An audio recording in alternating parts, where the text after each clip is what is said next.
अस्सलामु अलैकुम दोस्तों, कैसे हैं आप सब लोग। उम्मीद है आप सब लोग खैरियत से होंगे।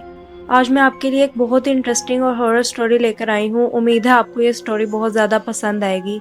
चलें स्टोरी शुरू करते हैं। उससे पहले आपसे गुजारिश है कि मेरे चैनल को सब्सक्राइब कर दें।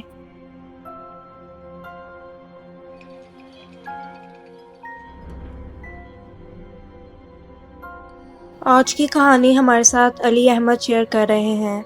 उनका कहना है कि मेरे नाना अब्बू ने आज से तकरीबन 30 साल पहले खनापुल कब्रिस्तान से थोड़ी ही दूर अपना घर बनाया था। तब घर बिल्कुल ठीक था, यानी उसमें जिन्नात वगैरह नहीं थे। वो घर काफ़ी बड़ा था।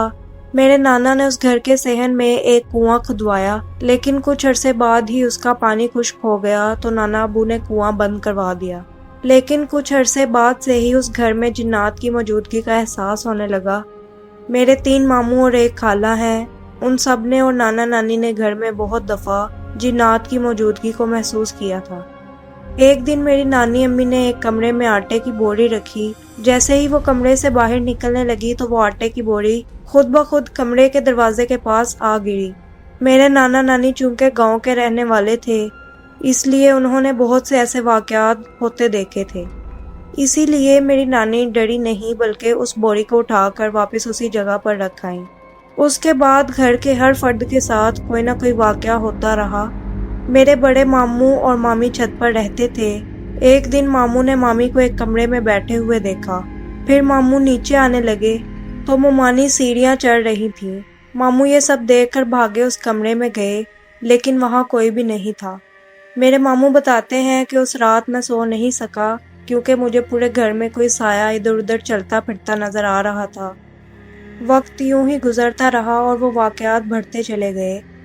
उन्होंने बहुत मर्तबा स्टोर रूम में किसी औरत को देखा, लेकिन वो कुछ ही देर में गायब हो जाती थी। वक्त के साथ साथ जिन्नात किसी न किसी तरह अपनी मौजूदगी का एहसास दिलाते रहे। अब तो सभी को ही उनकी मौजूदगी का यकीन हो चुका था। मेरे नाना अब्बू छत पर सोते थे। उन पर 2-3 मर्तबा किसी चीज़ ने हमला किया था। नाना अब्बू फ़ौरन आयतल कुर्सी पढ़ते।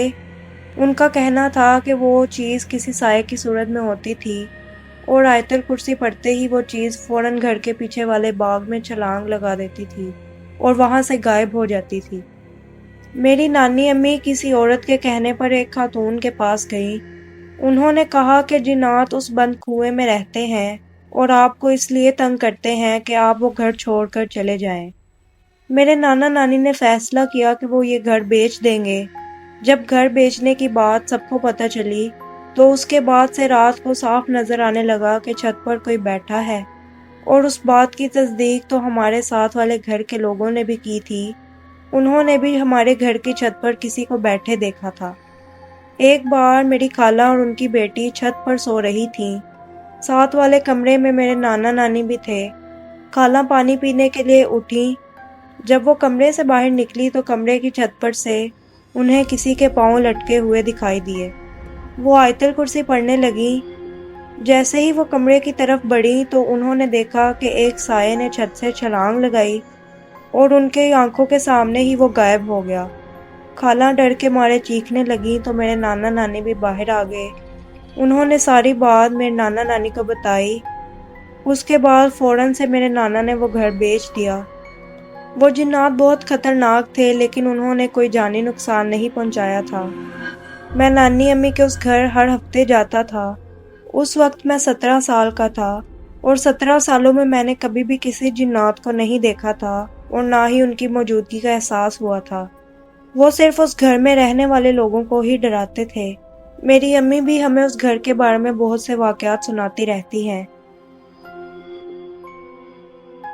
दोस्तों, उम्मीद है आपको आज की कहानी बहुत ज़्यादा पसंद आई होगी। इस तरह की और भी इंटरेस्टिंग और हॉरर स्टोरी सुनने के लिए मेरे चैनल को सब्सक्राइब कर दें। मैं आपसे नेक्स्ट हॉरर स्टोरी के साथ मिलूंगी। तब तक के लिए अल्लाह हाफिज़।